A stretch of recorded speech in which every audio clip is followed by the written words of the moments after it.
Welcome to the Sensibility Podcast. I am super excited. We have Melissa Houston here today, all the way from Canada. Thank you so much for joining me today. Thank you so much for having me. I'm so excited to be here.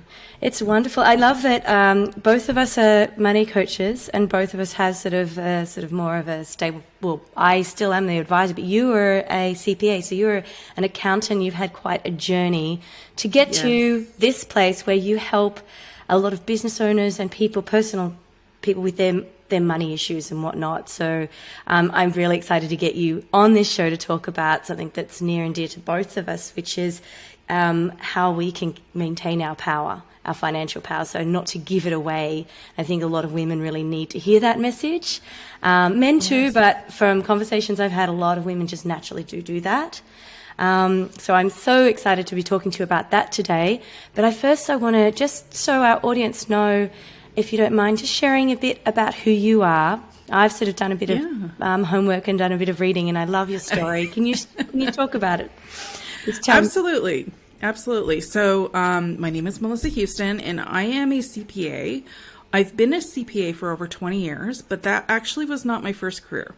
So my first career was in social work, and I worked in social work for about 5 years, and I realized that, it's a high burnout rate and not a lot of money involved in that career choice.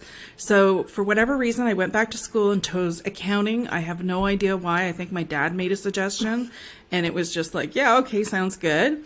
So I didn't quite realize what I was getting into as a CPA, but I went full force. I got my designation and I started working, and I really enjoyed the analytical side of numbers. And when I started helping business owners and entrepreneurs manage their finances and, do their corporate tax returns and such, that's when I really fell in love with accounting. But I fell more in love with the aspect of helping people, right? So it satisfied my social worker in me, and then the numbers satisfied the analytical side in me, and I combined them both. And 2 years ago, I started my own business, and I've never been happier because I went for it. I took the leap of faith. I left a very, very secure job.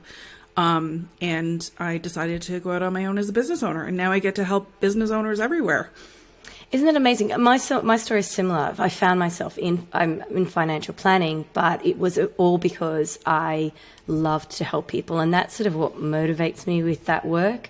And then it was getting frustrated with, why weren't people breaking through? Why were they every review, the financial plan wasn't actually being fully carried out and implemented? That old saying, you take the horse to water, but you can't make them drink. And there was something obvious to me that needed more. They were needing more coaching.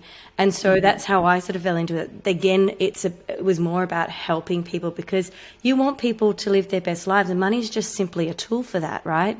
And the beauty with you and I have that skill. We know how to teach that money skill, but it's the other stuff that you've got to work on, and being aware, and that awareness piece that often isn't really worked in either professions. You are so speaking my language. I totally get what you're saying, and it's so true. And one thing that I noticed when I was working with entrepreneurs and business owners was that, they would come in, I was working in the public accounting firms, and they would come in and hand off their books and get their corporate tax returns completed. And then we would sit down with them and we'd say, okay, we noticed this happened this year, and we noticed a pattern, and maybe you want to work on it and stuff. But there was no engagement in that conversation. They had no idea what we were talking about. And I'm like, there's a gap, an information gap, right? Mm-hmm. So business owners are really, really good at what they're offering.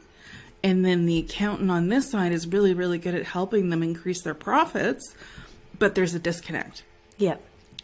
And I really wanted to help bridge that gap by educating business owners how important it is to manage your business numbers so that you can create an extremely profitable business and increase your net worth.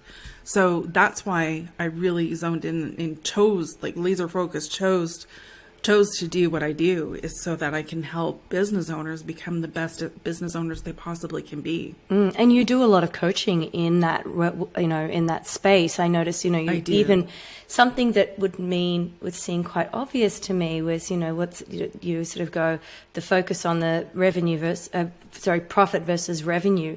Yes. And I was like, oh, wow, that's really powerful, because a business owner often creating themselves a job in a business that is just creating revenue to cover the costs. And, we've got to remember, what's the end game?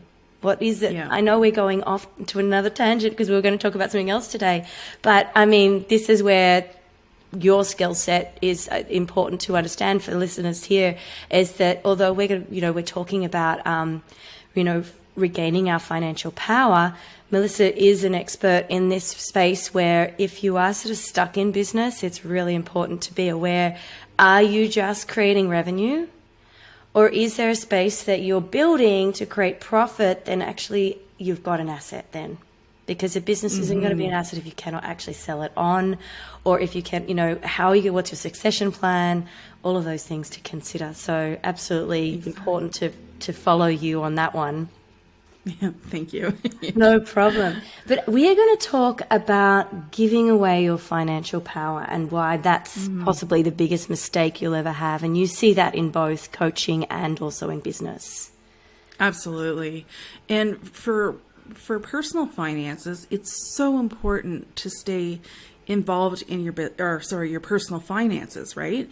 And quite often what happens is when I meet with clients who want to talk to me about personal finances, they're usually in relationships where they haven't had any financial power or any ability to contribute to the finances. And that's either just by, following maybe what they had grown up and seen what was normal in their household between the relationships of their parents versus, and so they would have carried that type of relationship into their partnership. And when I usually talk to women, it's like they're facing divorce or they're suddenly widowed and they're in situations where it's like, okay, what do I do now? And I'm scared to death. And so what I try to do is I really try to educate people earlier than that so that they get more involved in their personal finances. So should something unfortunate like that happen, that they're more prepared for it. Because it's really important not to give that financial power away, right? Yeah. You have your finances. If you have a job, you're in control of your own finances. And if you have a partner and they have their own job, they have their finances, but it doesn't mean that you need to keep things separate. It just means that you need to come together in the relationship and both be involved. So then that way you're both contributing to the financial part of the relationship as well. Yeah, and I think it's so much fun when you can be accountable to the one you love and set goals with him, or her, with your partner, and actually go, right, okay, so one, I feel in control about my financial position now, and I feel like I am part of something versus feeling disconnected in that respect, or feeling incredibly dependent, and always having in the back of your mind going, I really have no idea what's going on, because that's also quite scary. And a lot of women do, but what they do is suppress that. And they and then they've got this amount of guilt, or they actually do, they may have the family credit card, but they actually never really look after themselves properly. I'm talking out of my own experience with clients and whatnot. So they've not actually been able to go and feel comfortable about buying something or going out for lunch with girlfriends, whatever, because even though they're doing everything in the household, if they're not working full time, or if they're working, and they're usually, and studies show this, we're usually doing about 70% of the household duties in most cases. In some, it's even higher than that. And that's unpaid for work, right? And we're not actually realizing money's just energy, and it's an energetic exchange. So in my experience, I have seen that women either shy away and have this absolute fear and suppress it, or they're completely ignorant. And then they're in that situation where they come to see you after that divorce or the after their partners died, which is horrible and incredibly stressful. And in that moment, you've got to face everything then. That's a terrifying thought. It is. Yeah, it absolutely is terrifying. I mean, even just a personal situation where my parents, they've been married for over 50 years. I can't remember exactly how many years, but it's been a long time.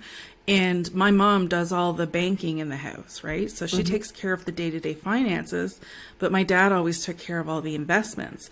Now, my dad has dementia and he's slowly losing his memory. And I keep telling my mother, you need to get involved in the investments. You need to understand where that money's parked, but she doesn't want to have anything to do with that. So she makes me do it because she knows that this is what I do for a living, right?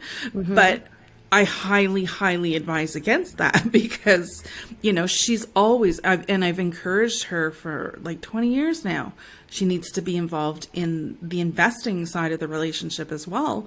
But it's the overwhelm, it's the fear of knowing, it's, just handing over her power. So it's not necessarily that somebody is taking your power from you. It's the fact that a lot of women just hand it over because they feel intimidated or fear and they just don't want to deal with it. So how do you deal with that? How do you sort of come to that point to get to the root of what is causing someone to give their power away? Yeah, I mean, there is a lot of, okay, let me backtrack because I have to say money is the most emotionally charged topic there is out there as far as I'm concerned. I'm with you. I mean, yeah, absolutely. Everybody has a money story.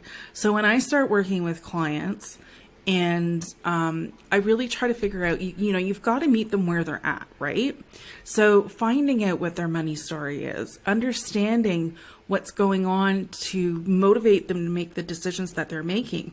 Because a lot of the times with money mindset, people aren't aware that they're making these negative choices, right? They're not aware that these attitudes around money maybe had formed as early as their earliest childhood memory. And when you're carrying that story for, years and years and years, you kind of don't realize that you're carrying it. And you don't realize that could be holding you back. So it's like peeling away at an onion, right? The layers.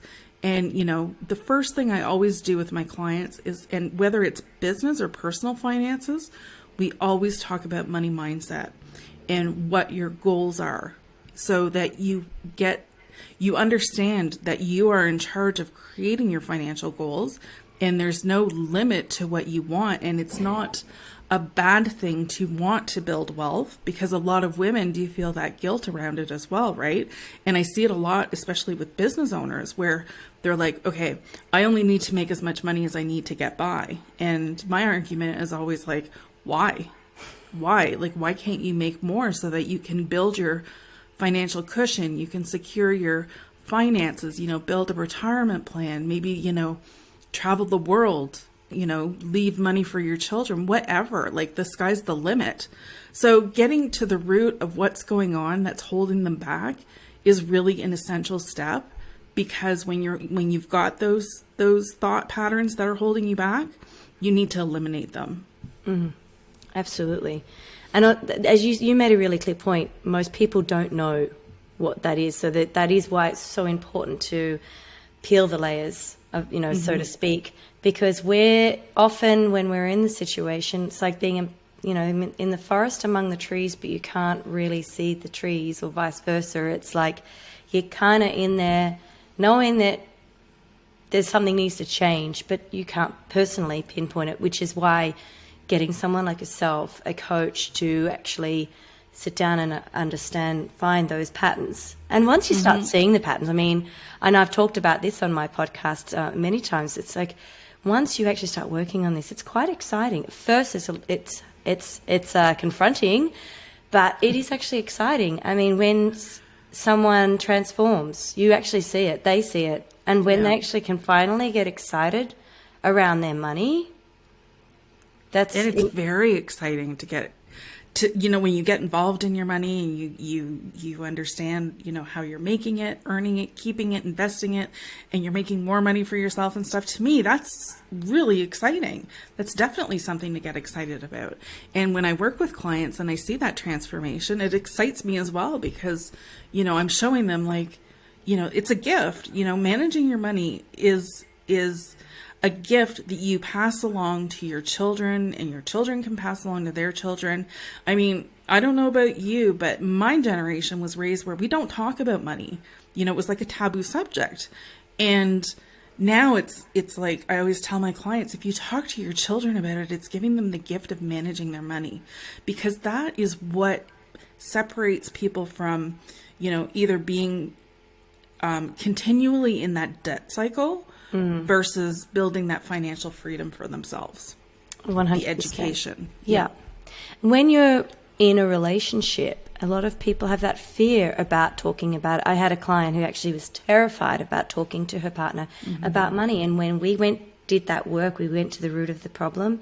She'd grown up with her parents fighting in another room, but if she was listening, it was usually around money, you know, and it was something that was never talked about in that healthy environment of, you know, when you got to save and this and that and the other. So she would then get into a relationship, and it was funny because you also saw the patterns in her past relationships would fall into the same kind of pattern with someone who was actually very similar to would create the same outcome as the parents. And even though they weren't the same kind of people, like her partner wasn't going to be the same kind of man her dad was, it was about the patterns we started to see. And once she started seeing that, then she started realizing it was okay to talk about money. And now, she's gone from not being able to talk about money to getting engaged, buying a house, and planning a wedding in 6 months of the work. Nice. Isn't that nice? I mean, those little breakthroughs are amazing, because what's going on? She took her power back. Yeah. She took that key thing we're talking about is her financial power. She took it back, and then she shared it with her partner. And that then creates this incredible piece of power between you. Mm-hmm. Yeah. And it's so healthy to talk about finances. And, you know, when you don't talk about finances in relationships, that's a huge stressor. And what is it? Number 2 cause of divorce? Yeah. I think, I can't remember if it's number 1 or number 2, but it's very, very high up there. So, you know, being on the same page financially is essential for a healthy relationship. Yeah. We're talking both for business partners and also business owners, I should say, and then also individuals. You see it with business owners, as you mentioned, they sort of hand over everything and then just, you deal with it. And there is that disconnect. So in that situation, how do you get them engaged to go from just, all right, I'm doing that revenue piece to, okay, let's actually get to that profit piece and build on something great and actually regain that financial power? Yeah, I mean, it's a really tough question on how you get them engaged from that point, because a lot of business owners, you don't know what you don't know, right? So, you know, it's through talking about this and, you know, like I'm either talking on podcasts or on Facebook, Instagram, LinkedIn, like I go live, all sorts of different places. I write articles. I will talk about it wherever people will let me. And, you know, trying to get them, you know, hooked in that way and saying, hey, wait a minute, you know, like there's a lot of talk about personal finances and how to manage your personal finances. And I think that is fantastic, but there is not as much talk, not nearly as much about your business finances. So trying to get more people on board and understand how important that is, and just understand the basic business financial literacy skills. It's so important. But the thing is, when people go into business, they are going in because they're really good at their skill that they're offering, right? So whether it's a product or service, it is their passion, it is what they know. So if they went to school for it, that's what they were taught in school. If they just learned through work experience, like, you know, like they're focusing on their craft. Nobody really sat down and said, okay, this is how you manage a business if you decide to go into business for yourself, right? Like for the most part, I mean, I know that there are courses out there, but for the most part, if you go to, if you study entrepreneurism, like in a formal setting or whatever, chances are you're barely going to touch on the finances. So as an accountant, I know that it's like one of the most important jobs in a business. And there's a common saying, if you don't know what's going on in your business, go find the accountant. They will know. And it's so true, because that's what we're trained to do. We are trained to know what's going on, read the numbers. So taking that information and trying to engage business owners, it can be tough, but once you get their attention, usually it's like, oh, tell me more, you know? So, and then I take them through, like you start talking about the money mindset. You start talking about, you know, what it is that you need to be measuring in your business for your finances to ensure that you're going to make your business profitable. But the thing is, I'm not teaching them how to be an accountant. I'm teaching them how to be a CEO of their business, right? So you don't need to go into the weeds, all the details. You don't need that. But you need that high level understanding of what's going on in your business. And as a business owner, you should always know what's going on in your business because you're the one who's making all the decisions. So if you're making decisions without understanding your numbers, then it's like driving blindfolded, right? And 100%. Nobody would really, you wouldn't get in a car and drive blindfolded because you'd crash. Same thing for a business. So this is what I really try to hammer home with business owners. Oh, look, it's hammering home with me. I'm going to have a confession here. I'm the financial advisor, and I found myself trapped. I remember reading years ago the E-Myth, right? And that, I don't know if you've read that, but it sort of really brings home that often a lot of entrepreneurs are going out on their own to be business owners, but really they create themselves the job. They're not actually creating a business. They're just removing themselves from having a boss, but making themselves a boss. Then they make themselves the slave to the business. I fell in this trap myself, even though I know the numbers, even though I know how to, my husband and I basically, he does most of the accounting, but I still have to look at spreadsheets. I've still got to look at my numbers. I've still got to make sure that all my expenses are covered. But I got into that very same trap.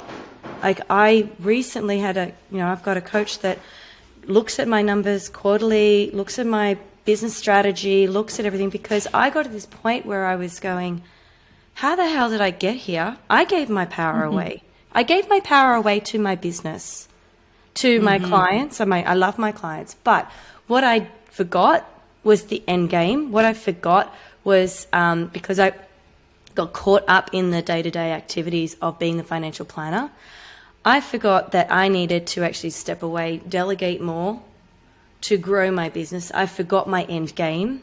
I felt trapped. I started getting frustrated. I started to resent work.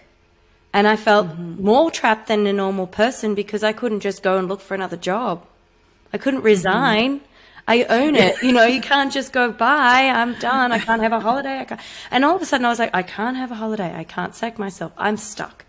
And that's sort of when Andy sort of stepped in and was doing some coaching with me. And I was like, you know what, I've done what my clients do, and I have given away my power. So, what you said totally resonated with me. And, I have to be transparent with what I do. So I'm sharing my story, but that's actually been not that long ago. And another girlfriend of mine who's sort of a mentor of mine as well, I saw her at an event last week and I walked up to her to hold myself accountable. I said, I'm sacking myself from being a full-time advisor in the business in 6 months. Watch this space. And now I'm saying it publicly. So there you go, everybody.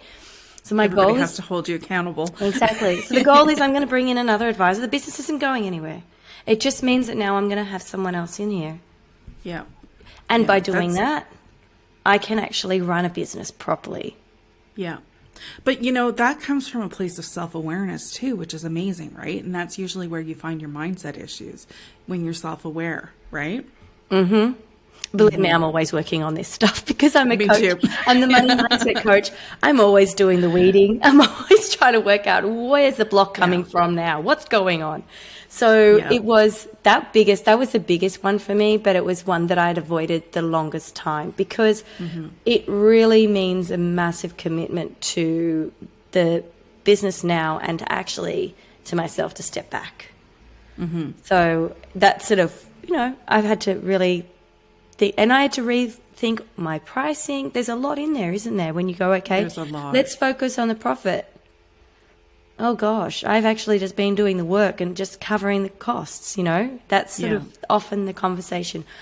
not only my conversation, but the conversations I've had, but I'm sure you get more because I'm not doing the same kind of coaching you do. So yours would be much more, because you're already looking at it like that, right? You're looking at it from that side. Yeah, but out. you would be amazed how many people aren't, how many business owners, when I say, well, what's your profit? And they're like, I don't know. I don't know what it is. So then you have to start working on showing them how they figure out how their business is profitable. So there's a lot that goes into managing the mindset, because if you don't know if your business is profitable or not, that's usually a mindset issue. It's not because you're not capable of figuring out how profitable it is. It's that something is holding you back from wanting to know, right? Yeah. It's the head in the sand issue, isn't it? Yeah. Yeah. And we're all guilty of it, right? Like, life is a journey, and we have our good times and our bad times. Even me as a CPA, I have managed to get myself in some serious issues that I would never have believed if you told me that would have happened, right? So I made mistakes in my past, which I'm happy to share if you want to hear about it. But I also have learned not to let my mistakes define me. Yeah. And that's the key, right? Because if you do, then you sort of fall into this victimhood, and then it's harder to get out. Exactly. And so once you realize that you've made the mistake, it's like, okay, you got a little beat down, you get up, you dust yourself off, and you move on. You can't stay in that spot, because you'll never grow and learn from the lesson that, your mistakes are trying to teach you. Yeah, 100%. And that's exactly what I was just about to, when you said to me, I've made the mistakes, and I would never have dreamt that I would be in that situation, or, sometimes they are money issues, they are money mistakes, and they come up and rear their ugly heads. And you go, well, hang on a minute, I'm the money expert here. How come that's happened to me?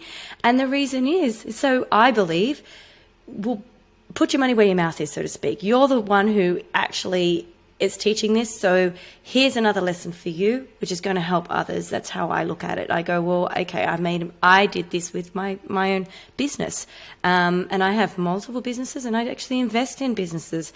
So I understand the importance of profit, because otherwise I wouldn't be earning dividends, right?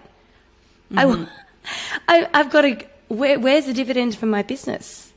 That's how I've got to look at it, right? Yeah, absolutely. Absolutely.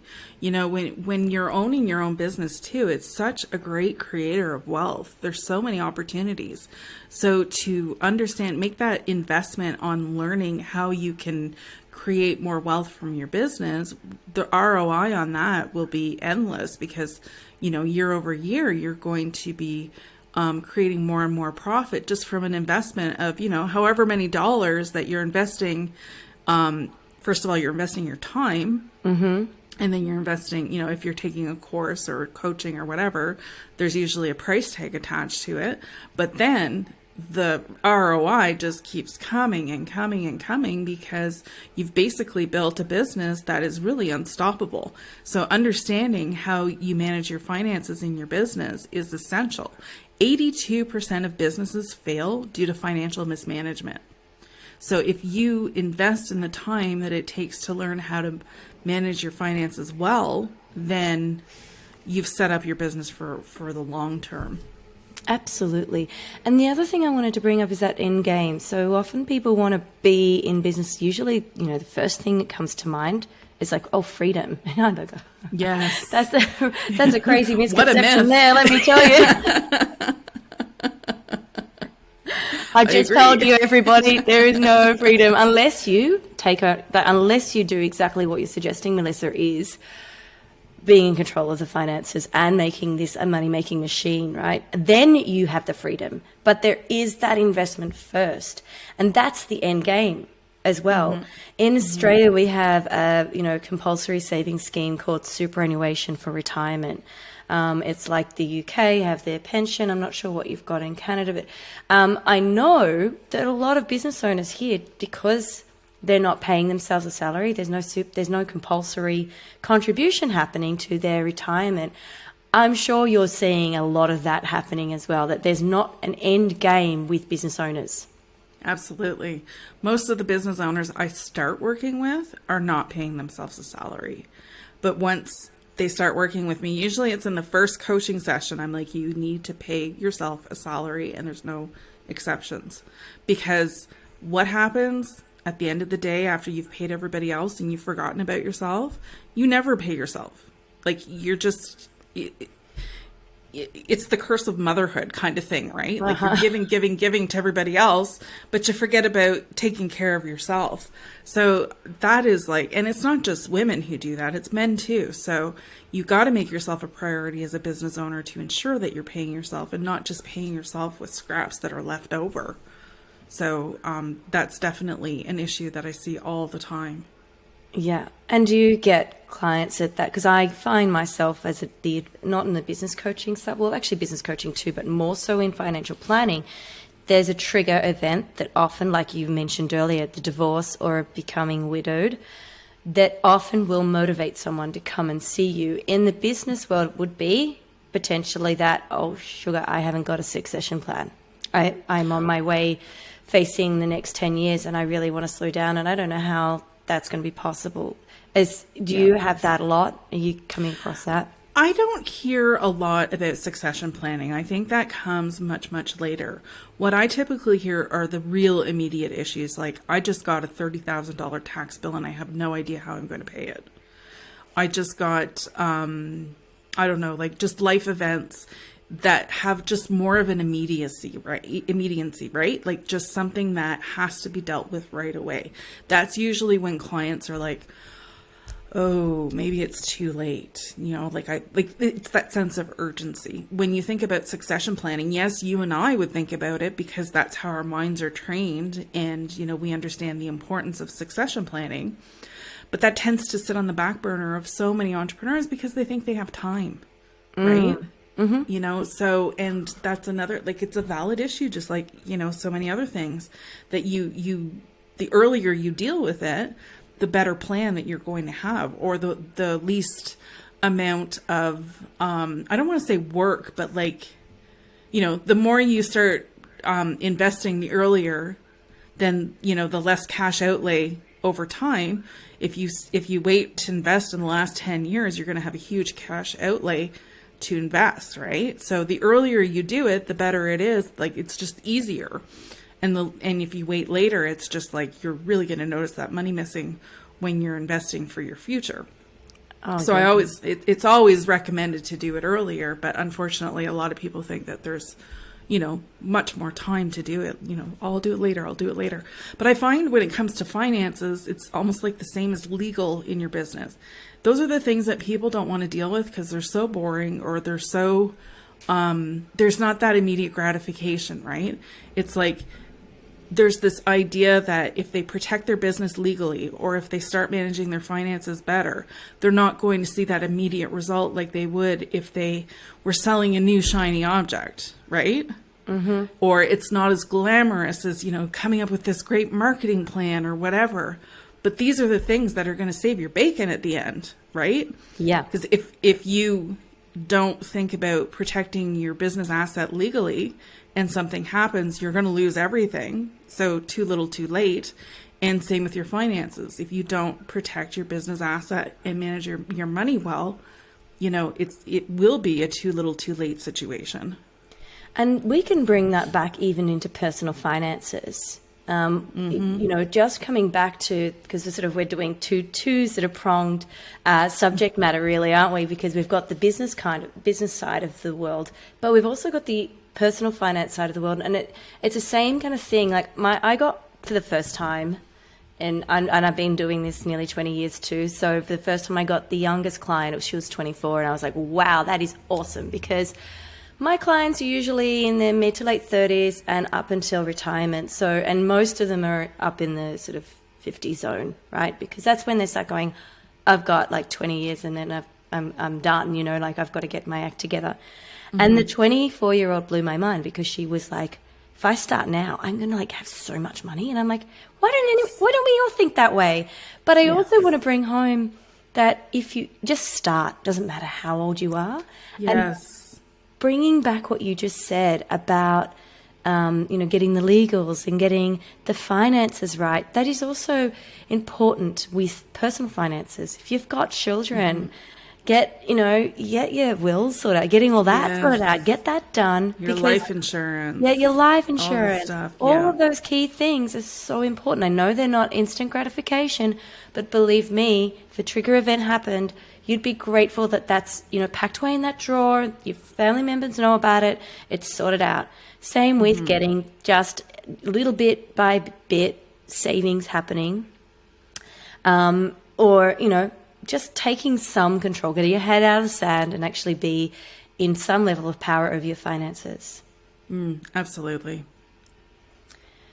I've just lost you on video there, but that's okay. Oh, did you? Okay. Yeah. Can you hear me? I can hear you fine, so Okay. It's all good.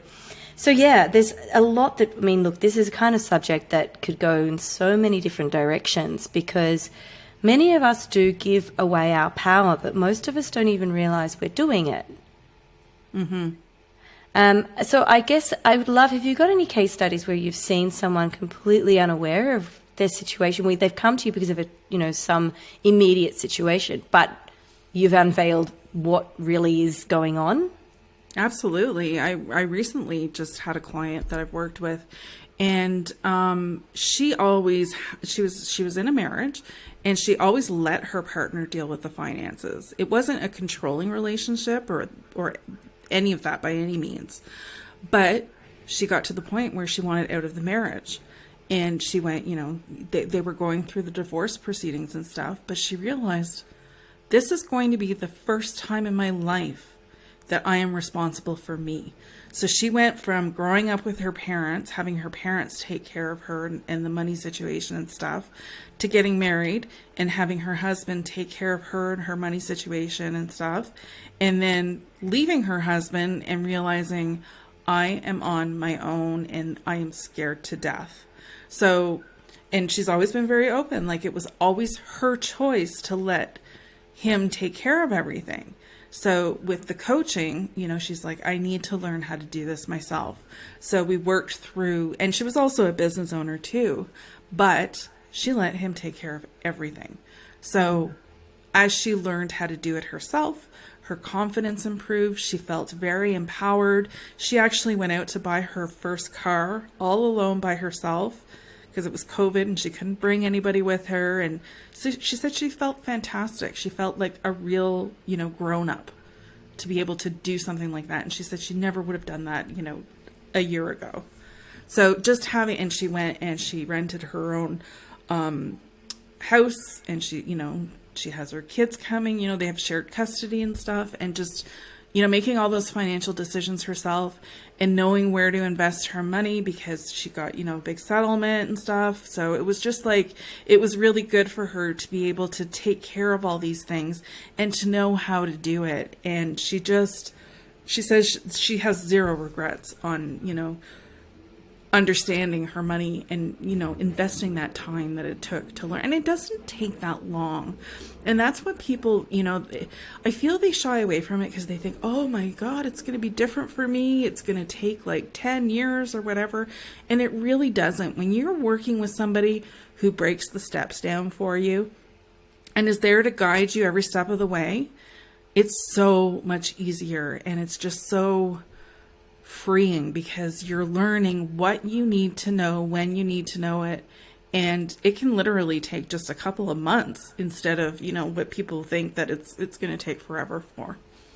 It's funny. There's two things that I took away there. It's like, we become, when we actually take control, our freedom back, that's when we start becoming the adult. We actually are stepping into our higher selves at that point. Exactly. Yeah. And the other key thing you said was freedom. We all go, everyone's like, oh, I want to win the lottery. I want that financial freedom. It's in our laps at any time. Yes. If we just took it. It's ours to take. And that is actually that knowledge, accountability, and actually looking at what we've already got, looking at the power that we hold within, that we actually can create more of it. Mm-hmm. We all have the ability to create more of it. Especially business owners. I mean, as you put there, that their power is far higher because they're got a business and they've got an offer and it's not just the job. The job is great. You can still build from that because you just invest and you invest in other businesses and whatnot. But if you are a business owner, it's incredible. It seems so expansive, and we all sort of sit on our hands and wish for the lottery, for the financial freedom to come and take us away. And it's like, but as you just put it, it's right there, isn't it? Absolutely. And it's not just the business owner. It's just business owners are an advantage of creating, wealth at a quicker rate. But if you're employed and you want to create wealth for yourself, the key is in money management. It's not in how much money you make. So people think, oh, I make a high salary, I must be rich. No, that's not how it works. It depends on how you allocate your salary. Are you spending all your money, or are you investing it in appreciable assets? So, and one thing I really noticed when I was working in public accounting and I was doing like personal tax returns, I would often look at the people that I was doing them for and judge them from the outside, like not in a negative way, but I'd be like, it was just a game to keep an accountant, a little bit interested in what they're doing, I get it. Yeah. They walk in and just by their appearance, I would guess like, okay, this person is wealthy, this person probably isn't, and that kind of thing. And the thing that I noticed the most was that the people who didn't look wealthy were the wealthiest. And exactly. They weren't driving the luxury cars. They weren't wearing the fancy clothes or the Rolexes or whatever. They were modest people living in modest homes who had huge fat investment accounts, and they were happy. Yeah, I've seen the same, and that I've got clients. I mean, you get a lot of cases come across your desk over the years. Clients that have had the modest lifestyles, and they've paid off their mortgage. They've been very diligent, and they've not done the overseas trips, and they've got their kids into the nice school, but they've done it thoughtfully, I should say. That there isn't, exactly. they're not trying to compare themselves. They're not in that compare despair space. They're not keeping up with the Joneses. They're not buying the newest handbags, the newest cars, the nicest house. And they're the ones that sort of get to that point where you could say you're close to being millionaires right now and about to retire and have a 6-figure income in retirement. I mean, wow, that's amazing. Then you've got clients that are they're killing it financially in terms of what they're earning, right? In what they're doing in their businesses. I've seen business owners do this as well, but every single cent is spent and they've got nothing to show for those 6-figure, 7-figure incomes. And it's sort of mind-boggling because it's not about what you earn, it's about how you manage it. And I really want to encourage people, if you've got a good accountant or a good advisor, and even also as add-on, and I think this is more important personally because it's a mindset stuff, is get the right coach. Because as soon as you have those people that are holding you accountable, don't give it away to them. It's actually get them to help you take it back. Exactly. That's when no matter what you earn, it doesn't matter what you're earning. There's that small amount that you can add, and that energy and that investment. So energy being, the work that you're putting into your business, or the investment you're putting into business, or the investment you're putting outside of what you're earning in that financial management piece. That's where the power is regained. Yes, and that's the exciting part. Yeah, for sure. Completely agree with you. I know we could talk about this all the time. There's so many things that I would love to chat to you more about because this is a great subject. And I don't think people realize that that they are giving away their power so often. And I know that there is a lot of women that do it, but men do it as well, as you've pointed out, especially in business. So as I just encouraged, I do say, if you're thinking, and this is my listeners, if you're thinking about your finances and feeling that you have no control, there are people like Melissa and myself, there are many coaches out there, and professionals out there that actually are equipped to actually help you regain that power. So Melissa, I'm going to get all your details in the show notes so people can actually get in touch with you. There's a quiz that you have on your website. You have also a podcast. You've also got some great blogs, some great articles. So if they want to know more about you, they'll have that as well. And I will be sending this out to my contacts. I'm very excited to have you, and I probably will have you back because I think your subjects are fantastic. Oh, thank you so much. Thank you for coming today. Is there anything else you wanted to share? I mean, I think we've covered, we could keep going, but I'm also mindful that sometimes my podcasts go over an hour and I'm like, not everyone wants to be stuck in their car for the whole hour.